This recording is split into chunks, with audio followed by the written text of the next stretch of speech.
പരിശുദ്ധാത്മാവേ സഹായക, നിരന്തരമെന്നെ സഹായിക്കണേ. പരിശുദ്ധാത്മാവേ സഹായക, നിരന്തരമെന്നെ സഹായിക്കണേ. നിത്യവും കൂടെ വസിക്കുന്നോനേ, അഭിഷേകത്തിനഗ്നി നിറച്ചിടണേ. നിത്യവും കൂടെ വസിക്കുന്നോനേ, അഭിഷേകത്തിനഗ്നി നിറച്ചിടണേ.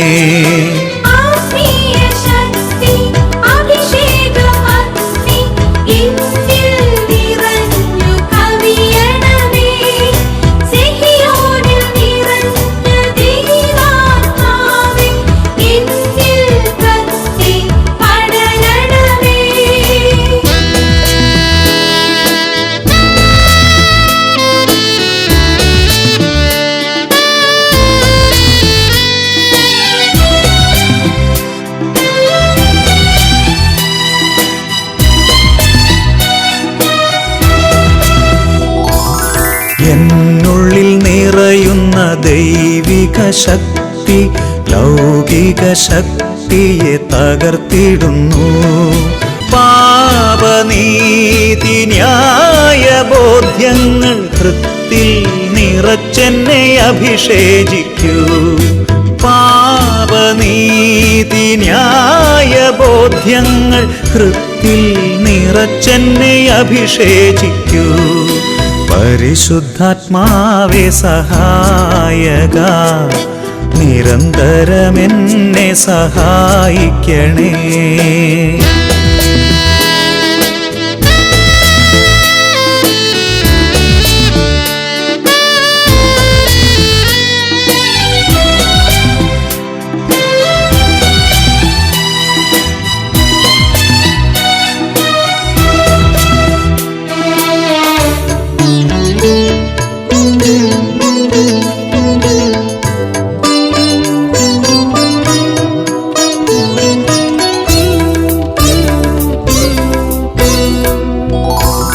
വചനം പഠിക്കുവാൻ കൃപ ചൊരിയണമേ, അനുസ്മരിച്ചിടാനും വരമരുളൂ. ദൈവപുത്രന് സാക്ഷ്യമേകാൻ അഭിഷേക അഗ്നിയെ ജ്വലിപ്പിച്ചിടൂ.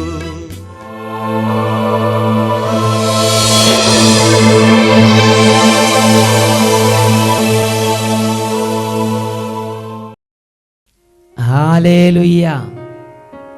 യേശുവേ സ്തോത്രം, യേശുവേ നന്ദി. അഭിഷേകാഗ്നിയുടെ എല്ലാ പ്രേക്ഷകർക്കും രക്ഷിതാവും കർത്താവുമായ യേശു ക്രിസ്തുവിൻ്റെ ധന്യനാമത്തിൽ കൃപയും സമാധാനവും. Price the Lord. ഇന്ന് നാം ചിന്തിക്കുന്നത് പരിശുദ്ധ കന്യകാ മാതാവിനെ കുറിച്ചാണ്. ലോകമെങ്ങുമുള്ള തിരുസഭ മക്കൾ പരിശുദ്ധ ദൈവമാതാവിൻ്റെ സ്വർഗാരോപണ തിരുനാൾ ഇന്ന് കൊണ്ടാടുകയാണല്ലോ. പ്രിയപ്പെട്ട സഹോദരങ്ങളെ, ഈ സുദിനത്തിൽ ഇതാ ദൈവം തൻ്റെ പരിശുദ്ധാത്മാവിനെ അയച്ച് ദൈവ വചനത്തിലേക്ക് നമ്മെ കൂട്ടിക്കൊണ്ടു വന്നിരിക്കുകയാണ്. കണ്ണുകൾ അടച്ച് രണ്ട് കരങ്ങളും തുറന്നു പിടിച്ച് ഏതാനും നിമിഷങ്ങൾ നമുക്ക് പ്രാർത്ഥിക്കാം. 114 സങ്കീർത്തനത്തിൽ 1, 2 തിരുലിഖിതങ്ങൾ, ഇസ്രായേൽ ഈജിപ്തിൽ നിന്ന് പുറപ്പെട്ടപ്പോൾ യാക്കോബിന്റെ മക്കൾ അന്യഭാഷക്കാരുടെ ഇടയിൽ നിന്ന് പുറപ്പെട്ടപ്പോൾ യൂദ അവിടുത്തെ വിശുദ്ധ മന്ദിരവും ഇസ്രായേൽ അവിടുത്തെ സാമ്രാജ്യവുമായി. അത് കണ്ട് ചെങ്കടലോടി അകന്നു, ജോർദാൻ അത് കണ്ട് പിൻവാങ്ങുന്നു. പ്രിയപ്പെട്ട ദൈവമക്കളെ, ഇന്ന് ഈ വചന ശുശ്രൂഷയെ പങ്കുചേരുമ്പോൾ ദൈവത്തിൻ്റെ വചനത്തിൻ്റെ ആവാസം നമ്മുടെ ജീവിതങ്ങളിലേക്ക് വരുമ്പോൾ പാപത്തിൻ്റെ അടിമത്തത്തിൽ നിന്ന് എഴുന്നേറ്റ് ദൈവമായ കർത്താവിൻ്റെ വിശുദ്ധിയിലേക്ക് ഉണർന്ന് യാത്ര ചെയ്യാം. വചനം പഠിപ്പിക്കുകയാണ്, 114 സങ്കീർത്തനത്തിൽ 6-ാം തിരുലിഖിതം, പർവ്വതങ്ങളെ നിങ്ങൾ മുട്ടാടുകളെ പോലെയും കുന്നുകളെ നിങ്ങൾ കുഞ്ഞാടുകളെ പോലെയും തുള്ളുന്നത് എന്തിന്? ദൈവം തൻ്റെ ജനത്തോടു കൂടെ യാത്ര ചെയ്യുന്നത് കണ്ട്, ദൈവത്തിന്റെ ജനം അടിമത്തത്തിന്റെ നാട്ടിൽ നിന്ന് എഴുന്നേറ്റ് ദൈവത്തോടു കൂടെ വിശുദ്ധ നാട്ടിലേക്ക് യാത്ര ചെയ്യുന്നത് കണ്ട് പ്രപഞ്ചം പോലും പ്രകമ്പനം കൊള്ളുകയാണ്. ഈ നിമിഷങ്ങൾ വലിയ അത്ഭുത ശക്തി വ്യാപരിക്കുകയാണ്. കരങ്ങൾ ഉയർത്തി സ്തുതിക്കട്ടെ. Hallelujah, hallelujah. ഓ ദൈവമേ, ഈ പ്രപഞ്ചം പോലും വ്യത്യാസപ്പെടാൻ തക്കവണ്ണം അങ്ങയുടെ നാമത്തിന്റെ മഹത്തരമായ ശക്തി ഈ വചനങ്ങൾ കേട്ടുകൊണ്ടിരിക്കുന്ന ഓരോ മകന്റെ മേലും ഓരോ മകളുടെ മേലും ഈ മണിക്കൂറിൽ വ്യാപരിക്കട്ടെ. രോഗികൾ രോഗക്കിടക്ക വിട്ട് ചാടി എഴുന്നേൽക്കട്ടെ. Hallelujah, hallelujah. ബന്ധിതർ ചങ്ങലകളിൽ നിന്ന് ഇപ്പോൾ വിടുതൽ പ്രാപിക്കട്ടെ. Hallelujah, hallelujah. പാപത്തിന്റെയും സാത്താന്യ പ്രലോഭനങ്ങളുടെയും ബന്ധനത്തിൽ തകരുന്ന മനസമാധാനം നഷ്ടപ്പെട്ട കുടുംബങ്ങളിലേക്കും ഹൃദയങ്ങളിലേക്കും ദൈവിക സമാധാനം യേശുവിന്റെ നാമത്തിൽ വ്യാപരിക്കട്ടെ. Hallelujah, hallelujah. യേശുവേ ആരാധന, ആരാധന. യേശുവേ ആരാധന, ആരാധന. യേശുവേ ആരാധന, ആരാധന. യേശുവേ ആരാധന. യേശുവേ സ്തോത്രം. യേശുവേ നന്ദി. യേശുവേ സ്തോത്രം. യേശുവേ ആരാധന. Price the Lord. ഹല്ലേലൂയ. പ്രിയപ്പെട്ട ദൈവമക്കളെ, ഇന്ന് നാം പരിശുദ്ധ കന്യക മാതാവിനെ കുറിച്ച് ചിന്തിക്കുകയാണ്. ഒരു വിശ്വാസിയുടെ ജീവിതത്തിൽ വിശ്വാസ സംബന്ധമായ ഒരു 100,000 സങ്കീർണ സാഹചര്യങ്ങളിലൂടെ കടന്നു പോകുമ്പോൾ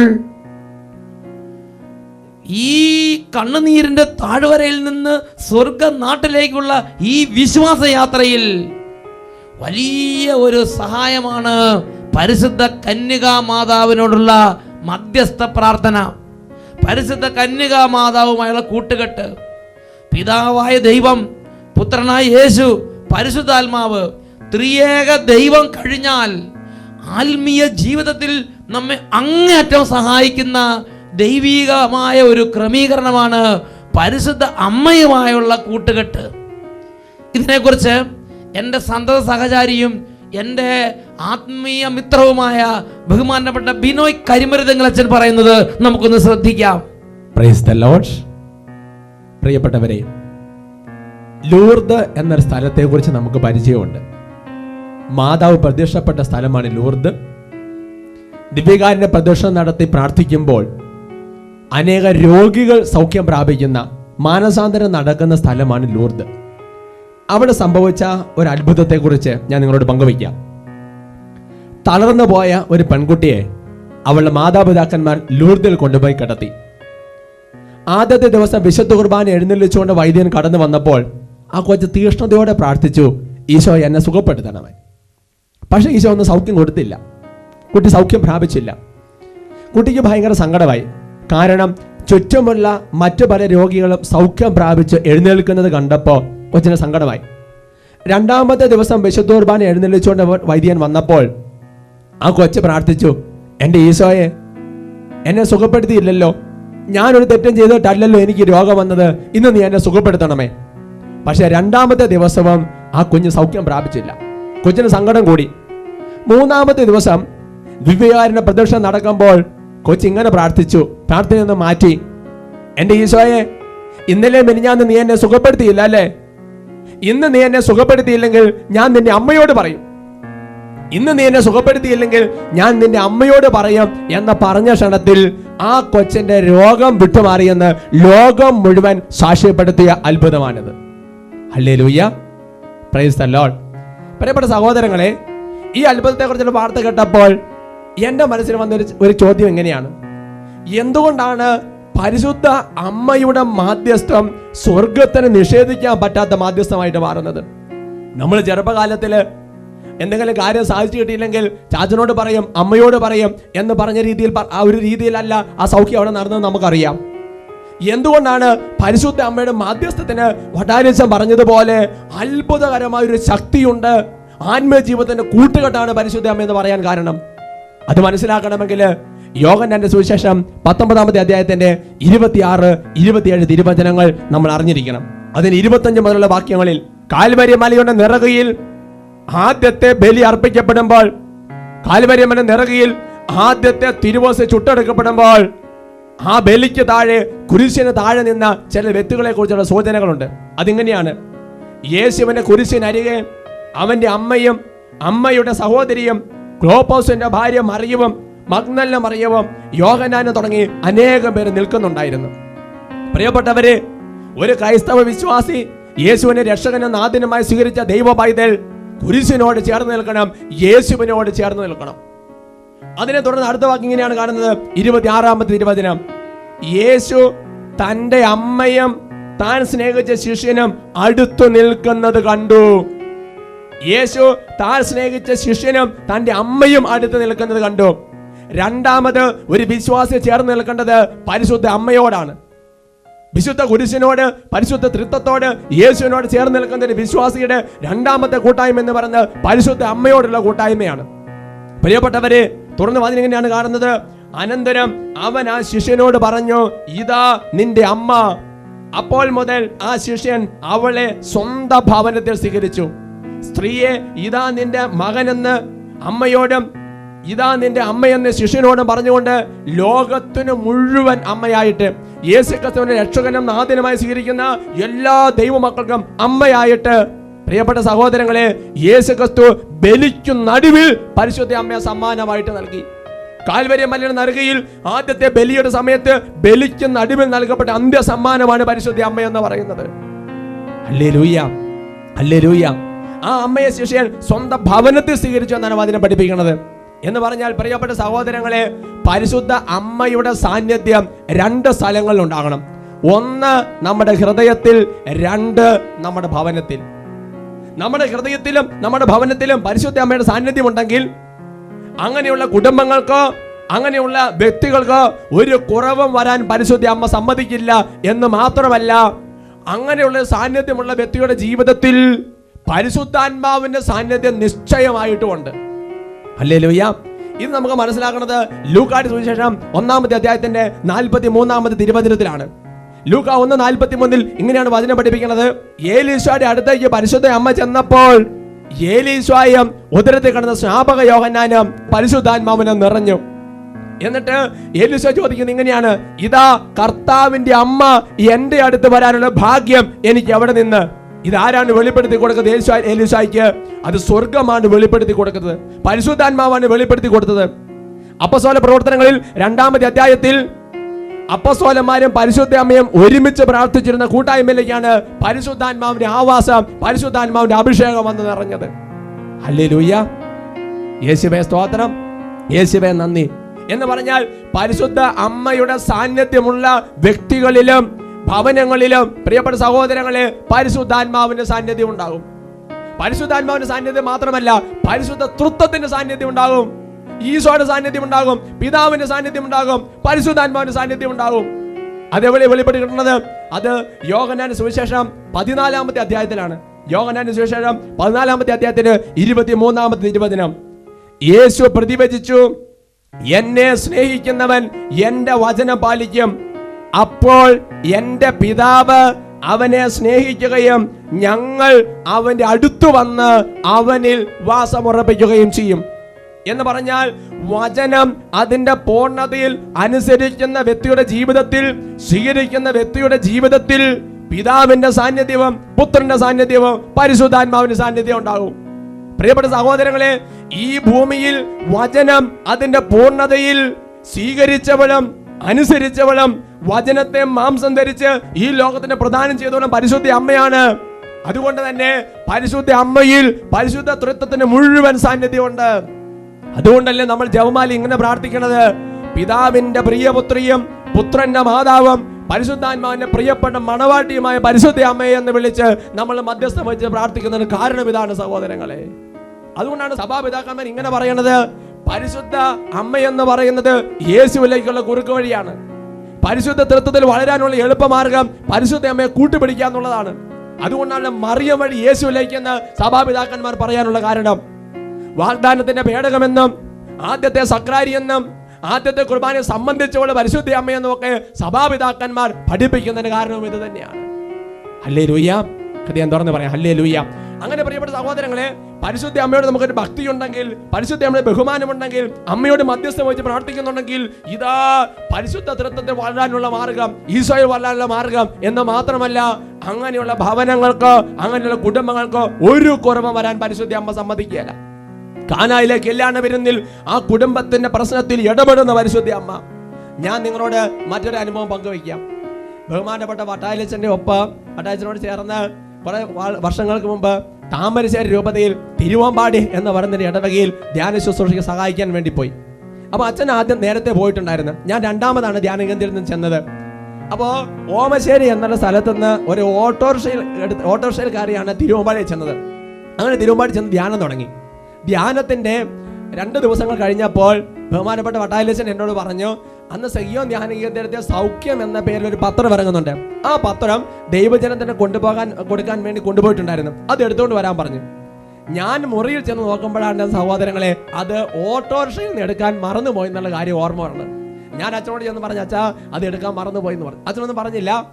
അന്ന് വൈകുന്നേരം ഏകദേശം 5 മണി ആയപ്പോൾ ആ ദേവാലയത്തിൽ ശുശ്രൂഷ ചെയ്യുന്ന ഒരു ചേട്ടനെ വിളിച്ച് വട്ടാച്ചി ഇങ്ങനെ പറഞ്ഞു വിട്ടു, പിന്നെ ഓമശ്ശേരിയിൽ പോയി ഏത് ഓട്ടോറിക്ഷ വിളിച്ചെന്ന് അറിയത്തില്ല, എങ്കിലും ആ സൗഖ്യമാസിയുടെ കെട്ട്, ആ പത്രക്കെട്ട് അവിടെ എവിടെയെങ്കിലും കൊണ്ട് നോക്കിയിട്ട് വരാൻ പറഞ്ഞു. ആ മനുഷ്യന് പോയി. ഏകദേശം അന്ന് ഓമശ്ശേരിയിൽ 10-45 ഓട്ടോറിക്ഷ ഉണ്ട്. അദ്ദേഹം കുറേ സമയമെടുത്ത് 2 മണിക്കൂർ മെനക്കെട്ട് ഓരോ ഓട്ടോറിക്ഷക്കാരും വരുമ്പോൾ ചോദിക്കും, ചേട്ടാ സൗഖ്യമാസികയുടെ കെട്ട് ചേട്ടൻ്റെ വണ്ടിയിലുണ്ടോ, സൗഖ്യമാസികയുടെ കെട്ട് ചേട്ടൻ്റെ വണ്ടിയിലുണ്ടോ? അവരെല്ലാം പറയും അങ്ങനെ ഒരു സാധനം ഇല്ല. അങ്ങനെ ആ ചേട്ടൻ അടുത്ത് അവസാനം തിരിച്ചു വന്ന് അച്ഛനോടൊന്ന് കാര്യം പറഞ്ഞു സമയത്ത് ഞാൻ കൂടെയുണ്ട്. പ്രിയപ്പെട്ട സഹോദരങ്ങളെ, അന്ന് വൈകുന്നേരം 7 മണി ആയപ്പോൾ ബഹുമാനപ്പെട്ട വട്ടായിലച്ചൻ, പാട്ട് പാടുന്ന സഹോദരൻ, പിന്നെ ഞങ്ങൾ 3 പേരും കൂടി ഇരുന്ന് ജപമാല ചൊല്ലി പ്രാർത്ഥിക്കുക 7:30 മണിക്ക്. അങ്ങനെ ജപമാല ചൊല്ലി പ്രാർത്ഥിക്കുമ്പോൾ അച്ഛൻ അതിന്റെ 3ാമത്തെ രഹസ്യം ഇങ്ങനെ സമർപ്പിച്ചു. ഞാൻ ഇന്നും അത് ഓർത്തിരിക്കുന്നുണ്ട്. അച്ഛൻ ഇങ്ങനെയാണ് പ്രാർത്ഥിച്ചത്, പരിശുദ്ധ അമ്മേ, ഇവിടുത്തെ ദൈവജനത്തിന് ആ സൗഖ്യമാസ കൊടുക്കണമെന്ന് ഈശോ ആഗ്രഹിക്കുന്നുണ്ടെങ്കിൽ അമ്മയുടെ മധ്യസ്ഥതയാൽ ഞങ്ങൾക്കത് തിരിച്ചു കിട്ടട്ടെ. ഇങ്ങനെ അച്ഛൻ പറഞ്ഞ് പ്രാർത്ഥിച്ചു. എന്നിട്ട് പിറ്റേ ദിവസം രാവിലെ ഈ 10-40 ഓട്ടോറിക്ഷക്കാരന്റെ അടുത്ത് പോയിട്ട് തിരിച്ചു വന്ന അതേ മനുഷ്യനെ അച്ഛൻ വിളിച്ചിട്ട് വിശ്വാസത്തിന്റെ കണ്ണുകൾ കൊണ്ട് കണ്ട് അച്ഛൻ വീണ്ടും ആ പത്രക്കെട്ട് അന്വേഷിക്കാൻ അദ്ദേഹത്തെ പറഞ്ഞു വിട്ടു. അങ്ങനെ അദ്ദേഹം ചെന്നു. 1ാമത്തെ ഓട്ടോറിക്ഷക്കാരൻ്റെ അടുത്ത് ചോദിച്ചു, ചേട്ടാ ഇങ്ങനെ സൗഖ്യമാസ കേട്ട് ചേട്ടൻ്റെ വണ്ടിയിലുണ്ടോ? അയാൾ ചൂടായിക്കൊണ്ട് പറഞ്ഞു, തന്നോടല്ലേ പറഞ്ഞത്, എന്തിനാ ചോദിച്ചാൽ ചൂടായി. 2ാമത്തെ ഓട്ടോറിക്ഷക്കാരൻ്റെ അടുത്ത് ചോദിച്ചു, അയാൾ ചൂടായി.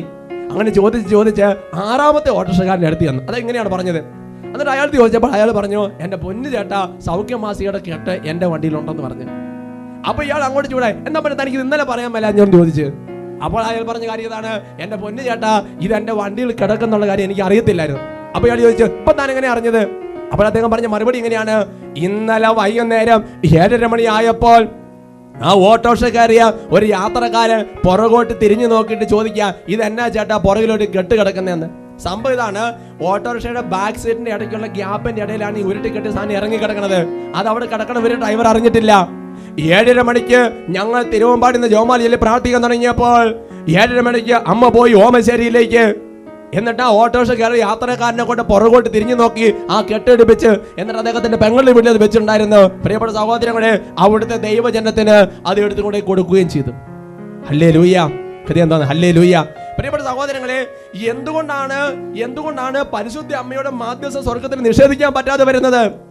എന്തുകൊണ്ടാണ് സ്വർഗം അനുവദിക്കുന്നത്? മുമ്പേ കണ്ട ലൂർദിലെ സംഭവത്തിലും പരിശുദ്ധ അമ്മയുടെ മധ്യസ്ഥം വെച്ച് അതേപടി സംഭവിക്കാൻ കാരണം എന്താണ്? എന്തുകൊണ്ടാണ് ധാരാളം ജപമാല ചൊല്ലി പ്രാർത്ഥിക്കുമ്പോൾ മാനസാന്തരങ്ങൾ സംഭവിക്കാനുള്ള കാരണം? പ്രിയപ്പെട്ട സഹോദരങ്ങളെ, അതിന് കാരണം വെളിപ്പെട്ട് കിട്ടുന്നത് യോഹന്നാന്റെ സുവിശേഷം 15-ാമത്തെ അധ്യായത്തിന്റെ 7-ാമത്തെ തിരുവചനത്തിലാണ്. യോഹന്നാൻ 15:7. അവിടെ ഇങ്ങനെയാണ് വചനം പഠിപ്പിക്കുന്നത്, നിങ്ങൾ എന്നിൽ വസിക്കുകയും എന്റെ വാക്കുകൾ നിങ്ങളിൽ നിലനിൽക്കുകയും ചെയ്യുന്നുവെങ്കിൽ ഇഷ്ടമുള്ളത് ചോദിച്ചു കൊള്ളുക, നിങ്ങൾക്കത് ലഭിക്കും. നിങ്ങൾ എന്നിൽ വസിക്കുകയും എന്റെ വചനങ്ങൾ നിങ്ങളിൽ നിലനിൽക്കുകയും ചെയ്യുന്നുവെങ്കിൽ ഇഷ്ടമുള്ളത് ചോദിച്ചു കൊള്ളുക, അത് നിങ്ങൾക്ക് ലഭിക്കും. പ്രിയപ്പെട്ട സഹോദരങ്ങളെ, വചനം പൂർണ്ണതയിൽ അനുസരിച്ചവൾ പരിശുദ്ധ അമ്മ. അവളിൽ പരിശുദ്ധത്തിന്റെ സാന്നിധ്യമുണ്ട്. അവൾക്ക് സ്വർഗം കൊടുത്തിരിക്കുന്ന വാഗ്ദാനം ഇതാണ്, ഇഷ്ടമുള്ളത് ചോദിച്ചു കൊള്ളുക.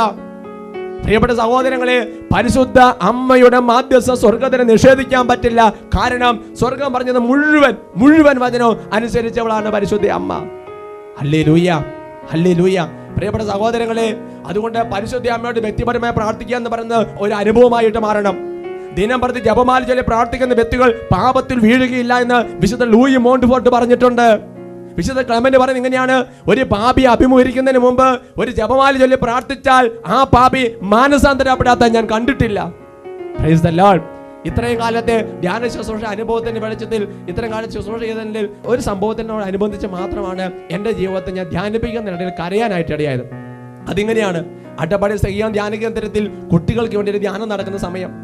ആ ധ്യാനം നടക്കുന്ന സമയം, ധ്യാനത്തിന് ആദ്യത്തെ ദിവസം ഞാൻ സ്റ്റേജിൽ കയറി പറഞ്ഞു, ഇത് ധ്യാനം നല്ല നിശബ്ദതയിലാണ്, മിണ്ടാതെ നടക്കണം എന്നൊക്കെ പറഞ്ഞ് നിർദ്ദേശം കൊടുത്ത്, അങ്ങനെ ആ കുട്ടികൾ മുഴുവൻ എല്ലാ ഇടവേള സമയത്ത് ജപമാലയിൽ പ്രാർത്ഥിക്കാം. അങ്ങനെ സ്റ്റേജിൽ നിന്ന് ഒരിക്കലും ജപമാലയിൽ പ്രാർത്ഥിച്ചുകൊണ്ടിരിക്കുമ്പോൾ ചൊവ്വാഴ്ച ദിവസം പ്രാർത്ഥിക്കുന്ന സമയത്ത് പുറകിൽ നിൽക്കുന്ന ഒരു കൊച്ചുകുട്ടി വേറെ അടുത്തിരിക്കുന്ന ഒരു കൊച്ചിന്റെ ജപമാലയ്ക്ക് വേണ്ടി പിടുത്തം കൊടുക്കുന്നത് കണ്ടു. അപ്പൊ ഞാൻ ചെന്ന കൊച്ചിനോട് ചോദിച്ചു, മോനെ നീ എന്താണ് ഇങ്ങനെ ഉഴപ്പണത്, നീ എന്താണ് ഇങ്ങനെ ചെയ്യണത്? അവൻ പറഞ്ഞു, ഇല്ല അച്ഛാ, ശ്രദ്ധിച്ചോളം പറഞ്ഞ് മാറി നിന്നു. അങ്ങനെ ധ്യാനത്തിന്റെ സമാപന ദിവസം, അന്ന് അഭിഷേക പ്രാർത്ഥനയ്ക്ക് തൊട്ടുമ്പോൾ 2.5 മണിക്കൂർ കുട്ടികൾക്ക് ഫ്രീ ടൈം കൊടുത്തു. അപ്പൊ നോക്കുമ്പോ ആ തോട്ടത്തിലൂടെയും ആ പരിസരത്തിലൂടെയും എല്ലാ കുഞ്ഞുങ്ങളും ജപമാല ചൊല്ലി പ്രാർത്ഥിച്ച് നടക്കുകയാണ്. അപ്പൊ ഞാൻ നോക്കുമ്പോൾ കാണുന്ന കാഴ്ച എന്നാന്നറിയോ? തലേ ദിവസം ഞാൻ വഴക്ക് പറഞ്ഞ ആ പയ്യൻ മാത്രം ഉഴപ്പി നടക്കണം. അവൻ നിലത്ത് ഇങ്ങനെ കല്ല് പെറുക്കിയെടുക്കും, എന്നിട്ട് ഓരോ കല്ലും ഇത് എറിഞ്ഞു കളയാണ്. എനിക്ക് വേദന തോന്നി. അഭിഷേക പ്രാർത്ഥന തൊട്ട് മുമ്പുള്ള സമയമാണ്. ഞാൻ ആ കൊച്ചിനെ അടുത്ത് വിളിച്ച് ചോദിച്ചു, മോനെ നീ എന്താ ഇങ്ങനെ ഉഴപ്പണത്, അഭിഷേക പ്രാർത്ഥന സമയമല്ലേ? ആ കൊച്ചു പറഞ്ഞ മറുപടി കേട്ടപ്പോ എന്റെ കണ്ണ് നിറഞ്ഞ് മനസ്സ് മുറഞ്ഞു. ആ കൊച്ചു എന്താ പറഞ്ഞെന്നറിയാവോ? എന്റെ അച്ഛാ, എന്റെ കൈ ജപമാല ഇല്ലാഞ്ഞിട്ടാ ഞാൻ കഴിഞ്ഞ ദിവസം ആ അടുത്തേക്കുന്ന കൊച്ചിന്റെ ജപമാലയ്ക്ക് വേണ്ടി പിടുത്തം കൂടിയത്. എന്റെ കൈ ജപമാല ഇല്ലാഞ്ഞിട്ട് ഞാൻ നിലത്തുനിന്ന് 10 കല്ലുകൾ പെറുക്കിയെടുക്കുക, എന്നിട്ട് ഓരോ നന്മ നിറഞ്ഞവരും ചെല്ലുമ്പോ ഓരോ കല്ലും ഇത് എറിഞ്ഞു കളയാണെന്ന്. അപ്പൊ തന്നെ അവന്റെ ബ്രദറിനെ വിട്ട് ആ കൊച്ചിന് ജപമാല മേടിച്ചു കൊടുത്തു.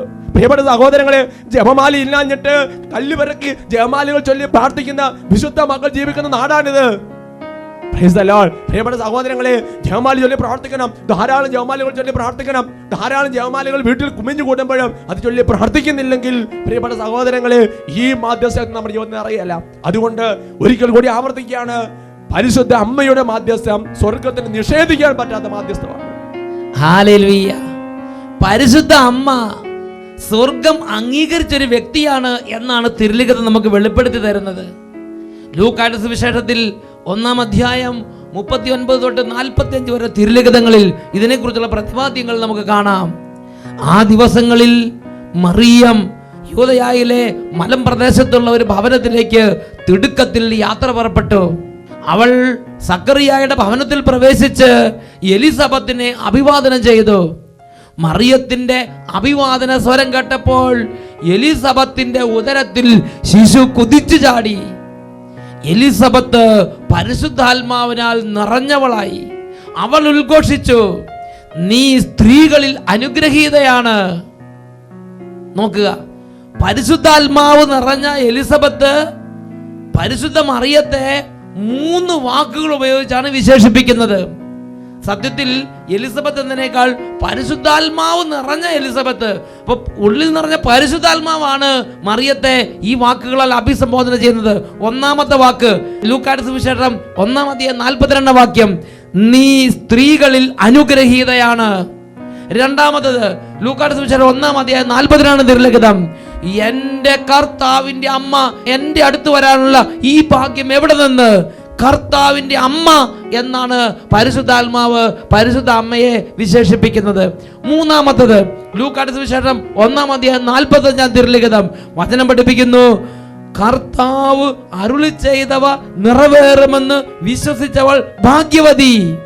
പരിശുദ്ധാത്മാവ് 3 ടേംസ് 3 വാക്കുകളിലൂടെ പരിശുദ്ധ അമ്മയെ അഭിസംബോധന ചെയ്യുകയാണ്. 1 സ്ത്രീകളിൽ അനുഗ്രഹീത, 2 കർത്താവിന്റെ അമ്മ, 3 കർത്താവ് അരുളി ചെയ്തവ നിറവേറുമെന്ന് വിശ്വസിച്ചവൾ ഭാഗ്യവതി. ഈ 3 വാക്കുകൾ പരിശുദ്ധാത്മാവ് നിറഞ്ഞ എലിസബത്ത് പരിശുദ്ധ അമ്മയെ അഭിസംബോധന ചെയ്യാൻ വേണ്ടി ഉപയോഗിക്കുകയാണ്. പ്രിയപ്പെട്ട സഹോദരങ്ങളെ, അതിധന്യരും ദൈവത്താൽ അനുഗ്രഹീതരും പരിശുദ്ധാത്മാവ് നിറഞ്ഞവരുമായ ആളുകൾ പരിശുദ്ധ അമ്മയെ ആദരിക്കുന്നു, പരിശുദ്ധ അമ്മയെ ബഹുമാനിക്കുന്നു, പരിശുദ്ധ അമ്മയെ ഉന്നതമായ വാക്കുകളാൽ അഭിസംബോധന ചെയ്യുന്നു. ഈ നിമിഷങ്ങളിൽ നമുക്ക് പ്രാർത്ഥിക്കാം, ഓ ദൈവമേ, ഈ ലോക ജീവിതത്തിൽ പരിശുദ്ധ അമ്മയെ ആദരിക്കാനും പരിശുദ്ധ അമ്മയെ സ്നേഹിക്കാനും പരിശുദ്ധ അമ്മയുടെ സഖ്യത്തോട് ചേർന്ന് കൂട്ടുകെട്ടോട് ചേർന്ന് നല്ലൊരു ആത്മീയ യുദ്ധം നടത്തി ഈ കണ്ണുനീർ നിറഞ്ഞ താഴ്വരയിൽ നിന്ന് സ്വർഗനാട്ടിലെത്തുവോളം സാത്താനുമായി പോരാടി നിത്യജീവനെ സ്വന്തമാക്കാനുമുള്ള അഭിഷേകം പരിശുദ്ധാത്മാവേ ഞങ്ങൾക്ക് നൽകണമേ. Hallelujah, hallelujah. ഉന്നതമായ അഭിഷേകം വ്യാപരിക്കട്ടെ. ദൈവവചന പരിജ്ഞാനത്തിന്റെ അഭിഷേകം വ്യാപരിക്കട്ടെ. ദൈവാത്മാവിന്റെ ജ്ഞാനത്തിന്റെ അഭിഷേകം വ്യാപരിക്കട്ടെ. Hallelujah, hallelujah. യേശുവേ ആരാധന, ആരാധന. യേശുവേ ആരാധന, ആരാധന. യേശുവേ സ്തോത്രം, യേശുവേ നന്ദി, യേശുവേ സ്തോത്രം, യേശുവേ ആരാധന. Price the Lord. ഹല്ലേലൂയ. ലൂക്കായുടെ സുവിശേഷം 1-ാം അധ്യായം 45-ാം തിരുലിഖിതം. കർത്താവ് അരുളി ചെയ്തവ നിറവേറുമെന്ന് വിശ്വസിച്ചവൾ ഭാഗ്യവതി. ഹല്ലേലൂയ.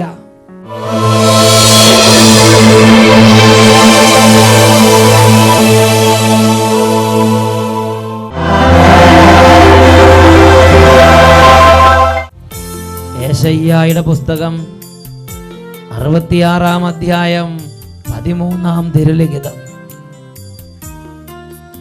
അമ്മയെപ്പോലെ ഞാൻ നിന്നെ ആശ്വസിപ്പിക്കും. ജെറൂസലേമിൽ വെച്ച് നീ സാന്ത്വനം അനുഭവിക്കും. ദൈവമേ,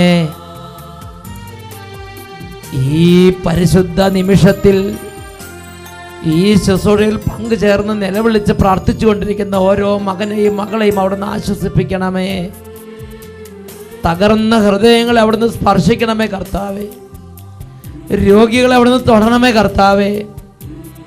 കടബാധ്യതയാൽ ഞെരുങ്ങുന്നവര്, കാലങ്ങളായി കുടുംബ പ്രശ്നത തകർന്നു കിടക്കുന്ന കുടുംബങ്ങൾ യേശുവെ അവിടുന്ന് സന്ദർശിക്കണമേ.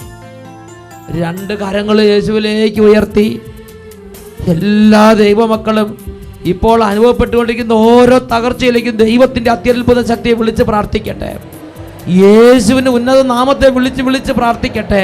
Hallelujah, hallelujah.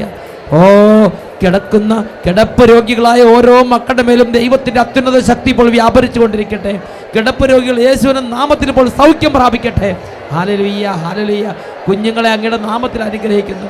യേശുവിൻ്റെ നാമത്തിൽ യുവതി യുവക്കന്മാരെ ആശീർവദിക്കുന്നു. അനുഭവിച്ചുകൊണ്ടിരിക്കുന്ന എല്ലാ ദുർപ്പീഡനം യേശുനാമത്തിൽ വിട്ടുമാറി പോകട്ടെ. ഹല്ലേലൂയ. കുടുംബങ്ങളെ പീഡിപ്പിച്ചുകൊണ്ടിരിക്കുന്ന എല്ലാ ദുഷ്ടാത്മസേനകളെയും പൈശാചിക പീഡകളെയും യേശുനാമത്തിൽ ശാസിച്ച് ബഹിഷ്കരിക്കുന്നു, വിട്ടുമാറി പോകട്ടെ. ഹല്ലേലൂയ. വിശ്വാസ മേഖലകളിൽ ദൈവമക്കൾക്ക് പ്രതിബന്ധങ്ങൾ സൃഷ്ടിക്കുന്ന എല്ലാ അവിശ്വാസ പിടകളെയും യേശുനാമത്തിൽ ബന്ധിക്കുന്നു. Hallelujah, hallelujah. യേശുവേ ആരാധന, ആരാധന.